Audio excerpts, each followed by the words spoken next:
Quando você usa o banco de dados, normalmente primeiro você cria a tabela e depois insere os dados. Mas ultimamente tem se tornado muito comum um outro tipo de persistência que faz o oposto. Primeiro você cria os dados e depois insere a tabela. Veja a seguir.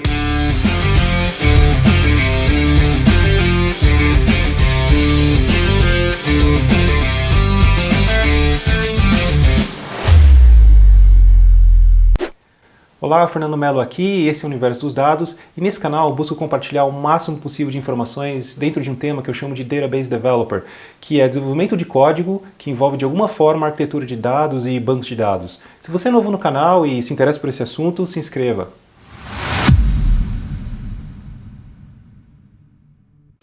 Meu objetivo nesse vídeo é apresentar para vocês dois dos principais modelos de persistência que existem hoje no mercado.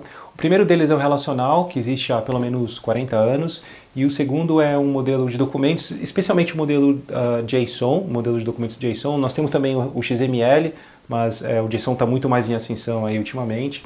E se vocês observarem na descrição, eu coloco alguns links importantes também a respeito das coisas que eu falo nesse vídeo. A primeira diferença entre os modelos relacional e de documentos é a organização dos dados. No modelo relacional, os dados ficam normalizados, espalhados em tabelas diferentes, para evitar principalmente redundância de informação, e no modelo de documentos os dados ficam mais juntos, dentro de um documento, né? Para ilustrar essa diferença, imagine uma fábrica de carros, onde ela disponibiliza um site para o cliente escolher os carros que ela quer comprar. Se esse sistema fosse desenvolvido no modelo relacional, é como se cada peça do carro estivesse em tabelas diferentes. Então a gente teria os pneus numa tabela, as portas noutra tabela, os volantes em outra tabela, assim por diante. E a aplicação teria que ser capaz de fazer uma consulta, e essa consulta teria que ser capaz de juntar todas as tabelas, né, fazer joins, para retornar o carro pronto para o cliente. No modelo de documentos é o oposto.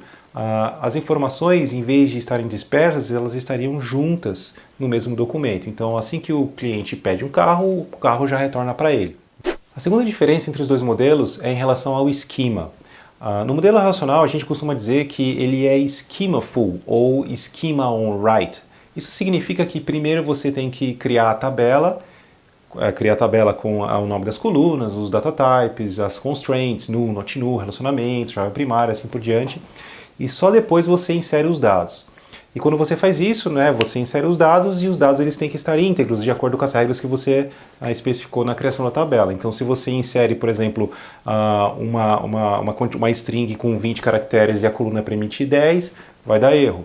O banco de dados que exerce essa integridade, ele que valida isso no momento que os dados são manipulados no banco de dados. Já o modelo de documentos, a gente fala que ele é schemaless ou schema-on-read.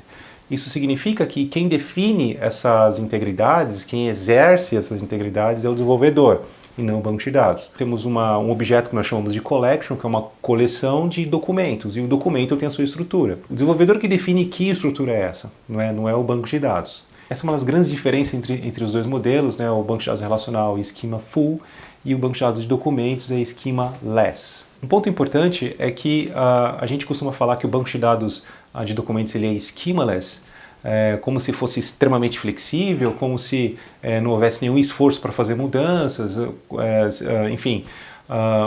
Mas a verdade é que schemaless essencialmente não existe, porque sempre existe esquema em algum lugar. Ele pode não existir no banco de dados, né? O banco de dados pode não exercer as regras de integridade do esquema, mas nesse caso a aplicação tem que garantir, o desenvolvedor tem que garantir o esquema. Então, se o esquema não existe no banco de dados, ele vai existir na aplicação.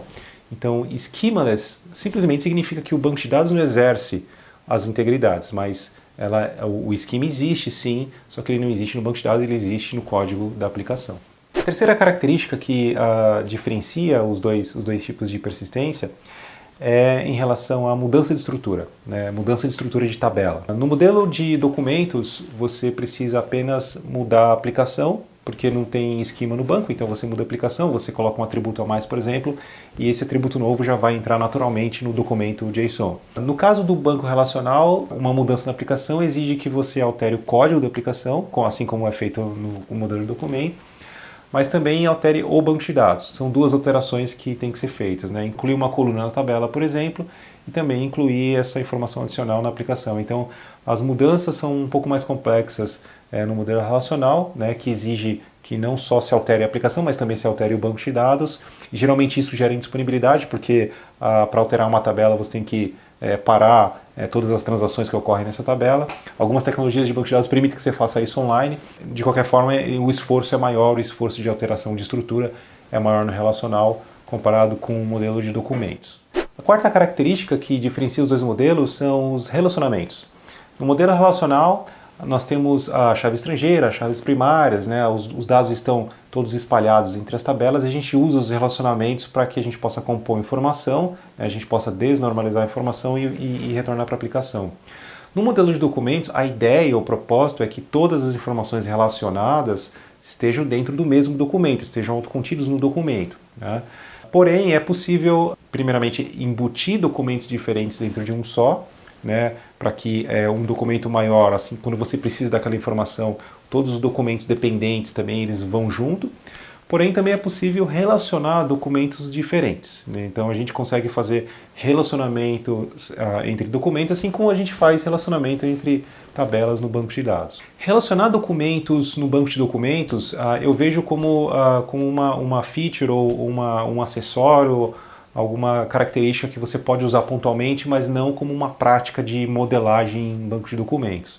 Até porque se você tem muitos relacionamentos entre documentos, né, muitos documentos referenciados, eventualmente era melhor utilizar o banco de dados relacional, que já é próprio para isso, é próprio para relacionamentos. A quinta e última característica que na minha visão diferencia os dois tipos de persistência é a questão de transações, né? Transações no banco de dados relacional é o que ele faz de melhor, né? Ele ficou conhecido, ele ficou muito famoso por isso, né? Ele praticamente dominou o mercado, domina até hoje, aí nos últimos 40 anos, por conta das capacidades transacionais que ele oferece, né? Então a gente tem aí o ACID, né, que garante toda a parte de controle transacional, atomicidade, consistência, isolamento, durabilidade, MVCC, Two-Phase Commit, as próprias formas normais do modelo relacional também garante a integridade, o fato de ser schema on-write, schemaful também é um outro fator que garante integridade, não especificamente em relação a transações, mas integridade em geral, né?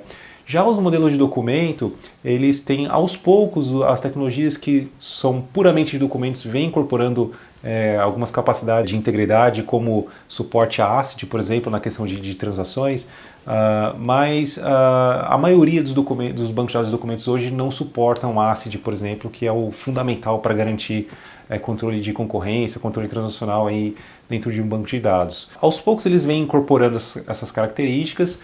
Os bancos que já suportam ACID, por exemplo, porém suportam com algumas limitações, estão muito longe ainda do que os bancos relacionais conseguem entregar em relação a esse tema. Eu tenho uma preferência particular por banco de dados multimodelo, banco de dados que conseguem armazenar nativamente os dois tipos de modelo, né, o relacional e o documento.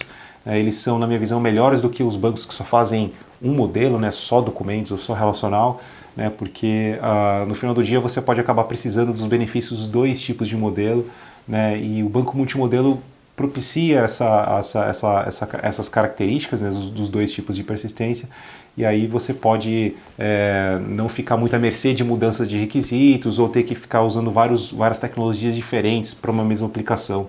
Então o banco de dados multimodelo tem esse benefício, né, de suportar vários modelos, não só documento e relacional, mas como muitos outros também. E a pergunta do dia, você pode colocar aqui embaixo nos comentários qual o caso de uso que você tem ou se você já teve que utiliza banco de documentos. Se você gostou do vídeo e se interessa por esse assunto, você pode se inscrever no canal. Eu pretendo colocar mais alguns vídeos a respeito de banco de documentos e outros tipos de banco de dados também mais pra frente. Obrigado e a gente se vê.